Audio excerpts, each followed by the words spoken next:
மழை பெஞ்சுக்கிட்டு இருக்கும்போது ஏழை பொண்ணு அனாமிகா ஒரு கையில கொடை, இன்னொரு கையில கூடை, அதுல 3 டிஃபன் பாக்ஸ வச்சுக்கிட்டு மாதவி வீட்டுக்கு வந்தா. அப்போ மாதவி பணத்தோட வாசல்ல நின்னுட்டு இருந்தாங்க. ஒரு கூடைய மாதவி கிட்ட கொடுத்தா. அனாமிகா, இன்னும் எத்தனை நாளைக்கு மழையில நனைஞ்சுக்கிட்டு வீட்ல இருந்து சுட சுட போண்டாவையும் சட்னியும் வைப்ப சொல்லு. மழைக்காலம் முடியற வரைக்கும்க்கா. அதையே ஒரு இடத்துல கடையா போட்டேன்னா மக்கள் வாங்கிட்ட வந்து வாங்க போறாங்க, உனக்கு அலைச்சலும் குறையும்ல. நீங்க சொன்ன மாதிரி கடன் வாங்கி ஒரு போண்டா கடைய போட்டோம்னா கடன் தீர்ந்து லாபம் வந்தா சரி, இல்லைன்னா கடன் மேல கடன் ஏறிட்டே போகும் இல்லையாக்கா. ஏன் இப்படி பேசுற அனாமிகா? உன் போண்டா நல்லா இருக்கறதால தானே என் கூட சேர்ந்து நம்ம ஊர்ல இருந்து கிட்டத்தட்ட 10ல இருந்து 15 பேர் உன்கிட்ட போண்டா வாங்குறாங்க. நீங்க சொல்றது நிஜம்தான் அக்கா. ஆனா ரொம்ப கஷ்டப்பட்டு என் அத்தையும் என் கணவரும் இந்த வீட்டை நடத்திட்டு இருக்காங்க. அவங்க கிட்ட மறுபடியும் கடன் வாங்க சொல்றதுக்கு என் மனசு இடம் கொடுக்கல.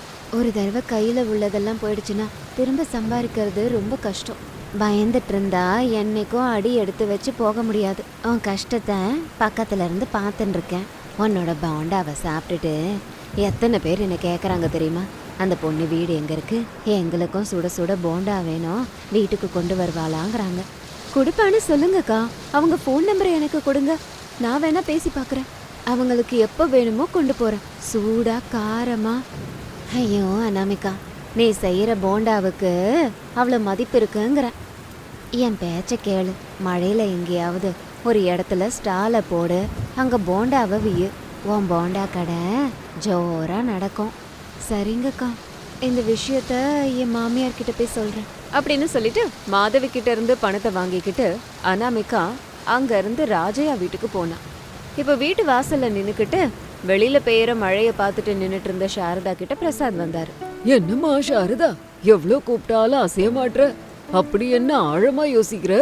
வீட்ல இருந்தே நம்ம மருமக செய்யற போண்டா வியாபாரத்தை பத்தி யோசிச்சுக்கிட்டு இருக்கேங்க. ஆமா சாரதா, இந்த மழையில அனாமிகா எனக்கும் பிள்ளைக்கும் வேலை இல்லைன்னதும் வீட்லயே போண்டா பஜ்ஜிய செஞ்சு அந்த சூடு குறையாம ஃபோன் பண்றவங்களுக்கு கொண்டு போய் கொடுக்கறான். நம்ம மருமகளுக்கு போண்டா செய்ய ஒரு வண்டி செஞ்சு கொடுத்தா. அதையே தான் நானும் சொல்லணும்னு நினைச்சேன். அந்த வண்டியை போடுறதுக்கு எவ்வளோ பணம் செலவாகும்னு யோசிச்சுக்கிட்டு இருக்கேன். இதுக்கு யோசிக்கிறதுல என்ன இருக்கு? மிஞ்சு மிஞ்சு போனா ஒரு 15,000 ரூபாய் செலவாகும். அதை கேட்டதும் சாரதாவோட வாயிலிருந்து மறு வார்த்தை வரல. பிரசாத் கூட ஜன்னல் வழியா வெளியில பாத்துக்கிட்டு இருந்தாரு. மழையில அனாமிகா ராதா வீட்டுக்கு வந்தா. ராதா ராதா அப்படின்னு சத்தமா கூப்பிட்டா. கொஞ்ச நேரத்துல ராதா வெளியில வந்தா. கூடைய அவகிட்ட கொடுத்தா. கொஞ்சம் உள்ள வரியா அனாமிகா? ஏமா, ஏதாவது முக்கியமான விஷயமா? ஐயோ வரலாம்ல, மழையில நனைஞ்சுக்கிட்டு நிக்கிற பாரு, சூடா டீ போட்டு தருவேன், குடிச்சிட்டு பணத்தை வாங்கிக்கிட்டு போ. எனக்கு டீயும் வேணாம், ஒண்ணு வேணாம் ராதா. நான் சுபையா தாத்தா வீட்டுக்கு போகணும். போண்டா வேணும்னு இப்பவே 3 தடவை ஃபோன் போட்டாரு. எப்ப பார்த்தாலும் ஏதாவது ஒண்ணு சொல்ற அப்படின்னு சொல்லி பணத்தை கொடுத்தா ராதா. அனாமிகா அடுத்த இடத்துக்கு போனா. அதே வருஷத்துல ரமேஷ் கொடையை பிடிச்சுக்கிட்டு லேபர் அசம்பிள் அப்படிங்கிற இடத்துக்கு வந்து நின்னு பாத்துட்டு இருந்தான். அவன் கொடைக்குள்ள அப்போ மகேஷ் வந்தான். மகேஷ் அவனோட தோழன். 2 பேரும் சேர்ந்து கூலி வேலைக்கு போவாங்க. என்னடா காலையில இருந்து வேலை இல்லையா? ஆமாண்டா, கொண்டு வந்த சாப்பாடை மளிகை கடை வாசல்ல சாப்பிட்டேன். இதுக்கு மேல வேலை கிடைக்கும் தோணல. ஏன் வந்து நிக்கிறேன்னா, யாராவது வந்து கேட்டா நாளைக்காவது வேலை இருக்கும்ல, அதான் நிக்கிறேன். டேய், இவ்வளோ நேரம் நிக்கிறியே, கால் வலிக்கல? வீட்டில் அனாமிகா படுற கஷ்டத்தை விட என் கால் வலி ஒன்றும் பெருசு இல்லைடா. என் பொண்ணை கண் கலங்காம பார்த்துக்கோன்னு என் மாமனார் மாமியார் அவளை கொடுத்தாங்க. மகேஷ் மௌனமா கேட்டுக்கிட்டு இருந்தான். நான் என்ன பண்ணிக்கிட்டு இருக்கேன்? அவளை கஷ்டப்படுத்திக்கிட்டு இருக்கேன். கேட்குறவங்களுக்கு வீட்டில் இருந்தே சுட சுட போண்டா போட்டு அதை கூடையில் வச்சு எடுத்துகிட்டு போய் கொடுத்துட்ருக்கா. அவள் கால்வலி முன்னாடி என் கால்வலிலாம் ஒன்றுமே இல்லை. நீ இப்படி பேசுனதுக்கு அப்புறமா உனக்கு என்ன சொல்கிறதுன்னு எனக்கு தெரியல. மணி 6 ஆக போகுது, இருட்டுற மாதிரி இருக்கு. இப்போ யாரும் வரமாட்டாங்க, சொல்கிறதுக்கு வீட்டுக்கு போகலாம் வா அப்படின்னு மகேஷ் சொன்னது உண்மைதான்னு ரமேஷ்க்கு தோணுச்சு. வேற வழி இல்லாம அங்க இருந்து வீட்டுக்கு கிளம்பி போனான். கொஞ்ச நேரம் போனதுக்கு அப்புறமா 4 பேரும் உட்காந்து சாப்பிட்டுக்கிட்டு இருந்தாங்க. இன்னைக்கு வியாபாரம் எப்படி நடந்ததுமா பொண்ணே? நல்லா போச்சு அத்தை. உங்ககிட்ட ஒரு விஷயத்த சொல்லணும்னு நினைச்சேன். சொல்லுமா. மாதவி அக்கா போண்டா கடை போட்டா நல்லா இருக்கும்னு சொன்னாங்க. நிறைய தடவை நானும் இதே தான் யோசிச்சேன் அனாமிகா. ஆனா நம்ம கிட்ட அதுக்கு உண்டான பணம் இல்ல. அதை எங்க போய் வாங்குறதுன்னு தெரியாம அந்த விஷயத்த நான் வெளியில சொல்லாமலே விட்டுட்டேன். இதே விஷயத்த மாதவி அக்கா கிட்ட நானும் சொன்னேன். அதெல்லாம் இருக்கட்டும்மா, எவ்வளவு பணம் தேவைப்படும்? குறைஞ்சது 20,000 ரூபாய் வரைக்கும் தேவைப்படும் அப்படின்னு சொன்னா. தங்களோட வீட்டு நிலவரம் தெரிஞ்சு யாரும் எதுவும் பேசல. அன்னைக்கு அப்படியே போச்சு. மறுநாள் அனாமிகா ரமேஷ்க்கு லஞ்ச் பேக கொண்டு வந்து கொடுத்தா. அங்க சாரதா வந்தாங்க. ஒரு நிமிஷம் இருப்பா, உங்க மாமனார் ஏதோ சொல்ல போறாராம். அனாமிகாவும் ரமேஷும் ஒருத்தர் பார்த்தாங்க. பிரசாத் கொஞ்சம் பணத்தை எடுத்துக்கிட்டு அவங்க கிட்ட வந்தாரு.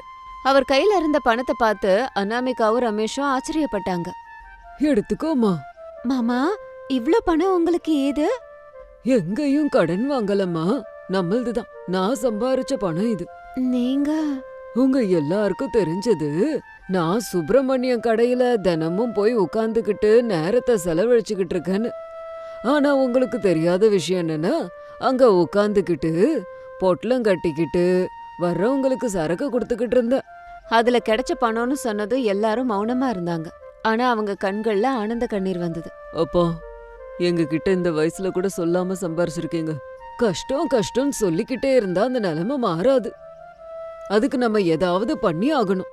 நம்ம மருமகளோட கஷ்டத்துக்கு கொஞ்சமாவது துணையா இருக்கணும்ல.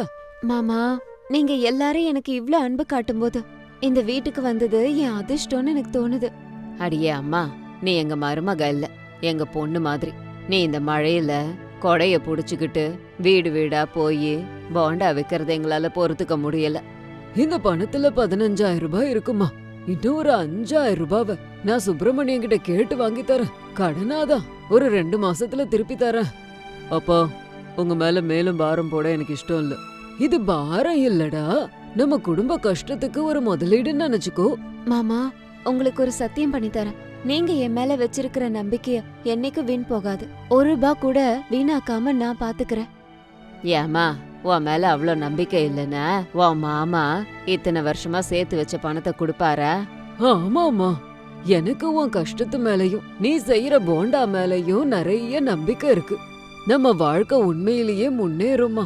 அதை கேட்டு அனாமிகா சந்தோஷப்பட்டு உடனே போய் 2 பேரோட கால்ல விழுந்து அவங்களோட ஆசிர்வாதத்தை வாங்கிட்டு வெளியே வந்தா. அனாமிகா அம்மா, எல்லாரும் இந்த மழையில என் வீட்டை தேடி வந்திருக்கீங்களே. அதான் தாத்தா, உங்ககிட்ட தள்ளு வண்டி இருக்குன்னு அதை விற்க போறேன்னு சொன்னீங்கல்ல, அதை வாங்கலான்னு வந்திருக்கேன். ஆமா அம்மா, பணம் கொஞ்சம் அவசரமா தேவை. இதுக்கு முன்னாடியே விலைய சொன்னல. பெரியவரே, நீங்க சொன்ன விலைய பத்தி என் மருமக சொல்லிட்டா. பணத்தை கொடுத்துட்டு வண்டியை எடுத்துட்டு போக தான் வந்தோம் அப்படின்னு சொன்னதும் அந்த தாத்தா சந்தோஷப்பட்டாரு. மாமா, உங்க கையாலே பணத்தை கொடுங்க. பிரசாத் பணத்தை கொடுத்தாரு. அந்த தாத்தா அவர்கிட்ட இருந்த தள்ளு வண்டியை அவங்க கிட்ட கொடுத்தாரு. 4 பேரும் சேர்ந்து வண்டியை தள்ளிக்கிட்டு வீட்டுக்கு வந்தாங்க. சாரதா வண்டியை கழுவி மஞ்சள் குங்குமம்லாம் வச்சாங்க. பிரசாதும் ரமேஷும் வண்டிய ஊர் சென்டருக்கு கொண்டு வந்தாங்க. அனாமிகா சுட சுட போண்டா போட்டா. சாரதா சட்னி ரெடி பண்ணாங்க. 1/2 மணி நேரம் ஆச்சு, ஒரு கஸ்டமர் கூட அங்க வரல. அனாமிகா நிராசையா நின்னுக்கிட்டு இருந்தா. அப்போதான் மாதவி அவங்க குடும்பத்தோட அங்க வந்திருந்தாங்க. அனாமிகா, 5 பிளேட் போண்டாமா. அனாமிகா சந்தோஷமா போண்டா கட்டினா. அதுக்கப்புறம் ராதா வந்தா. இன்னும் 2 பிளேட் போண்டா வாங்கினா. 10 நிமிஷம் கழிச்சு சுப்பையா தாத்தா வந்தாரு. போண்டாவை வாங்கிட்டு போனாங்க. சுட சுட போண்டா வாசனை. அதை சாப்பிட்டு பார்த்தவங்க இன்னும் கொஞ்சம் வேணும்னு வந்தாங்க. கொஞ்ச நேரத்திலேயே அந்த வண்டி முன்னாடி நிறைய கூட்டம் வந்து நின்னுது. அம்மா, இன்னும் 2 பிளேட் கொடுங்க. இது மாதிரி நான் சாப்பிட்டதே இல்ல.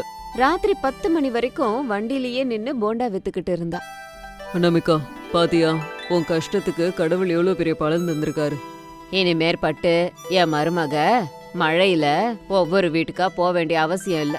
நம்ம குடும்பத்தை இப்ப காப்பாத்துனது போண்டா வண்டி இல்ல, அதுல இருக்க என் மருமக. அப்படியே கொஞ்ச நாள் போக ஏழை மருமகளோட போண்டா ஃபேமஸ் ஆயிடுச்சு.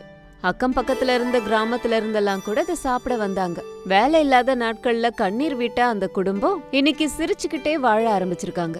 குடும்பத்துல ஒருத்தர் கஷ்டத்தை இன்னொருத்தர் புரிஞ்சுக்கிட்டு வாழ ஆரம்பிச்சாங்க. சின்ன தள்ளு வண்டி கூட ஒரு குடும்பத்தை காப்பாத்தும் அப்படிங்கறதுக்கு இதுதான் மிகப்பெரிய எக்ஸாம்பிளா இருந்துச்சு. இது இன்னைக்கு ஸ்டோரி. இதே மாதிரி இன்னொரு ஸ்டோரியோட உங்களை மறுபடியும் மீட் பண்றேன். அது வரைக்கும் பாய் பாய்.